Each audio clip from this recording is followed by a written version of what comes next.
Thyroid gland, क्या important है thyroid gland में, गोइटर क्या होता है, what is T4 T3 hormones और थायरोकैल्सिटोनिन क्या है, इन सब के आंसर्स चाहिए, जुड़े रहिए। I am Mridulika, you are watching me on NEET now your NCERT destination.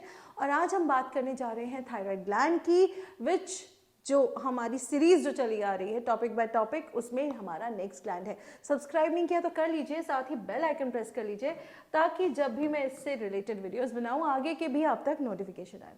तो चलिए, so we are starting off with our thyroid gland. अगर मैं थायराइड ग्लैंड की बात करूं, ठीक है, लोकेशन की बात करूं, बहुत ही सिंपल है। जो हमारी ट्रैकिया होती है, ठीक है, जो विंड पाइप होती है वहां पे होते हैं। जैसे इस तरीके से है, विंड पाइप आ रही है आपकी, so they are somewhat butterfly shaped, ठीक है, थोड़े से इस तरीके से, ठीक है, ये जो है आपके इस तरीके से है। नीचे आपकी ट्रैकिया जो है इस तरीके से चलेगी। ये आगे की साइड है, यानी कि मेरी एक तरीके से जो साइड्स हैं अलग अलग होती हैं, ये आगे की साइड्स हैं। अच्छा, यहाँ पे जो आपका यू कैन से अगर अपोजिट साइड हम देखें, ठीक है, तो अपोजिट साइड कुछ इस तरीके से दिखेगा। अपोजिट साइड में आगे की तरफ एक फ्लैप नहीं होता है, यहाँ पे फ्लैप है, उसका नाम भी मैं और बताऊंगी। अभी ये पीछे है, ठीक है, जो आपकी विंड पाइप है वहाँ पे। यहाँ पे इस तरीके से और अलग 4 चीजें होती हैं, ठीक है, ये हैं आपके पैराथायरॉयड ग्लैंड्स, ठीक है, these are your parathyroid gland, ठीक है, पेयर्स में होते हैं ये, and they are located just behind your thyroid gland. ये है आपका थायरॉयड ग्लैंड। ये जो पैच है ये वाला, ठीक है, ये एक फ्लैप होता है जो दोनों लोब्स को, ये एक लोब हो गया, ये हो गया आपका दूसरा लोब, तो ये दोनों को कनेक्ट करता है। तो इस फ्लैप का जो नाम है दैट इज इस्थमस। क्या नाम है इसका? इस्थमस नाम है। तो ये ट्रैकिया यहाँ पे एंड थायरॉयड ग्लैंड। आपने देखा होगा किसी किसी को जब गोइटर होता है तो दिस एनलार्जेस, तो ये जो एनलार्जमेंट होता है इसीलिए होता है क्योंकि आपका थायरॉयड एग्जैक्टली यहीं पे प्रेजेंट होता है, ठीक है, ये चीज़ हो गई। अब हम जानते हैं थायरॉयड ग्लैंड के हार्मोन्स के बारे में, डिविजन्स के बारे में। है क्या चीज़ भैया?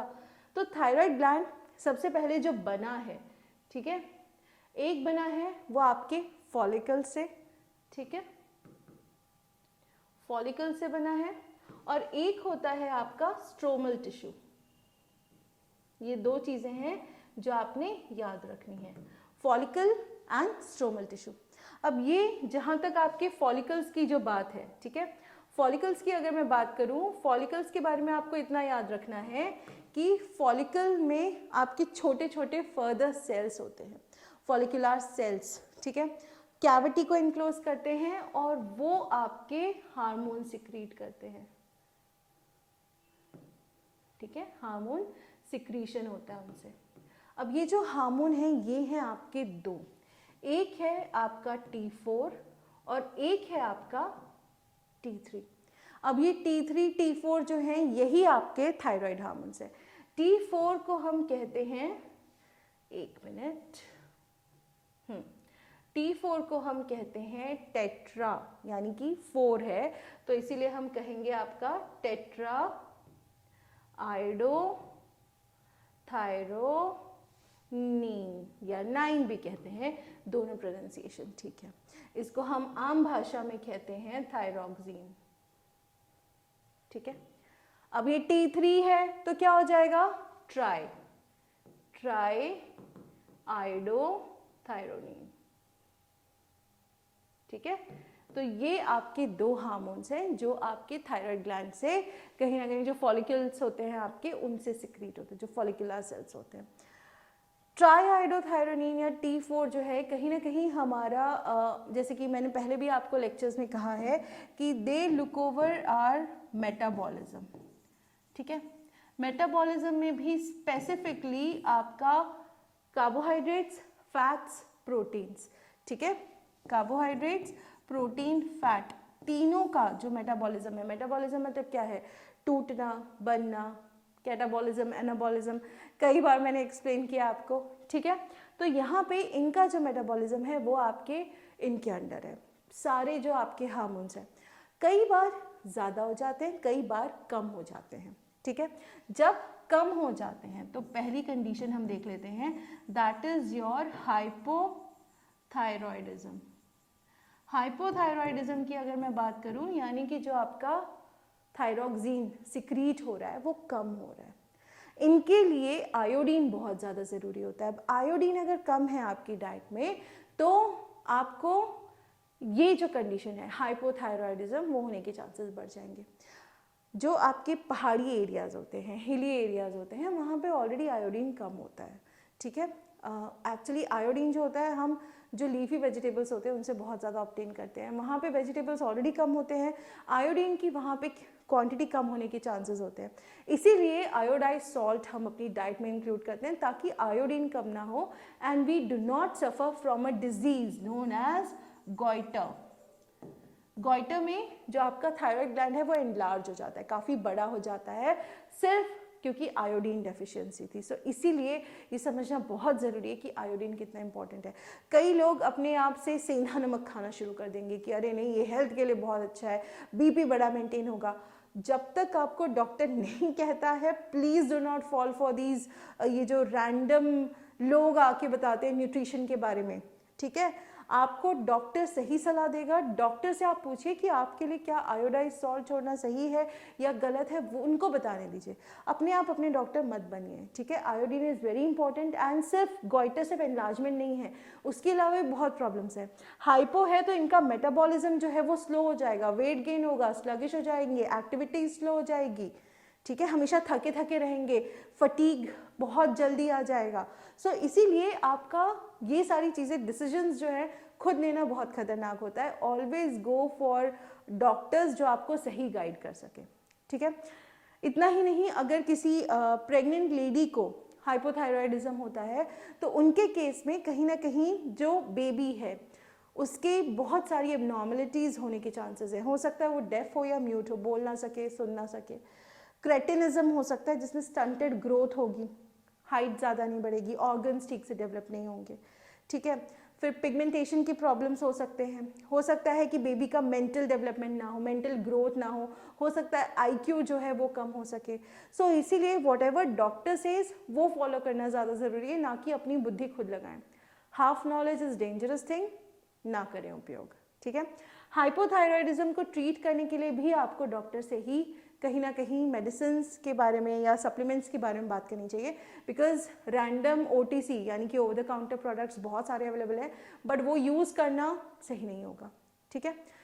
Coming back to it, metabolism slow हो गया है, वेट गेन होने लग जाएगा और भी प्रॉब्लम्स आएंगी, बिकॉज वेट गेन होगा, एक्सरसाइज नहीं कर पाएंगे, आपके लेग्स में प्रॉब्लम आएगी। सो एक जगह जहाँ शुरू हुआ वो कंटिन्यू होगा and we do not want that. इसीलिए आयोडीन रिच डाइट जो है वो लेना ज़रूरी होता है, ठीक है। चलिए, अब ये तो हो गई आपकी वो कंडीशन की जहाँ कम हो रहा था। सेकेंड कंडीशन में हो सकता है कि वो बढ़ जाए, हाइपर थायरॉयडिज्म, है ना, हो सकता है कि वो बढ़ जाए, हो सकता है कि आपका जो थायरॉक्सिन है उसका अमाउंट बढ़ जाए। अब इसमें भी एक काइंड ऑफ गॉइटर होता है जिसको हम एक्सोप्थैल्मिक गॉइटर कहते हैं, ठीक है। एक्सोप्थैल्मिक गॉइटर में क्या होता है कि क्योंकि मेटाबॉलिज्म यहाँ पे क्या होगा, फास्ट हो गया है बहुत ज़्यादा, so what ever you were eating is getting broken down, पतला होने लगेगा इंसान, ठीक है। It is not a good thing, पतला होने लगेगा, आईज प्रोट्रूड कर जाएंगी बाहर को, एनलार्जमेंट हो जाएगा थायराइड ग्लैंड का, ये दोनों में होगा, एनलार्जमेंट ऑफ थायराइड ग्लैंड दोनों में होगा। And it is not easy because even though you have lost a lot of weight, कहीं ना कहीं आपको बहुत ज़्यादा थकान, बहुत ज़्यादा परेशानियाँ होंगी, नॉर्मल एक्टिविटीज़ बैलेंस करने में आप नहीं कर पाओगे। इसी को हम ग्रेव्स डिजीज़ भी कहते हैं, ठीक है। And it is not at all healthy. तो डोंट थिंक कि अगर मेटाबॉलिज्म बहुत फास्ट हो जाएगा इसको ज़्यादा लेने से, so that is an healthy option, no it's not a healthy option, ठीक है। तो ये हैं आपके मेजर 2 हार्मोन्स, ठीक है।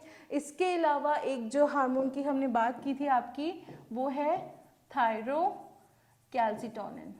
थायरोकैल्सिटोनिन जो है आपका कैल्शियम जो है, ठीक है, कहीं ना कहीं उसको हेल्प करता है। कैल्शियम जो है उसका लेवल जो है आपके ब्लड में उसको मेंटेन करने में हेल्प करेगा। So this is also very and Fairlie important. Calcitonin जो है कि मतलब कहीं ना कहीं आपके सारे, इसको कैल्सिटोनिन भी कहा जाता है, यहाँ तो हम थायरोकैल्सिटोनिन कह रहे हैं बट ओनली कैल्सिटोनिन भी कहा जाता है, ब्लड में कैल्शियम लेवल्स मेंटेन करता है। थायरॉक्सिन्स जो हैं आपके कहीं ना कहीं आपकी मेंस्ट्रुअल साइकिल पे भी इफेक्ट करते हैं।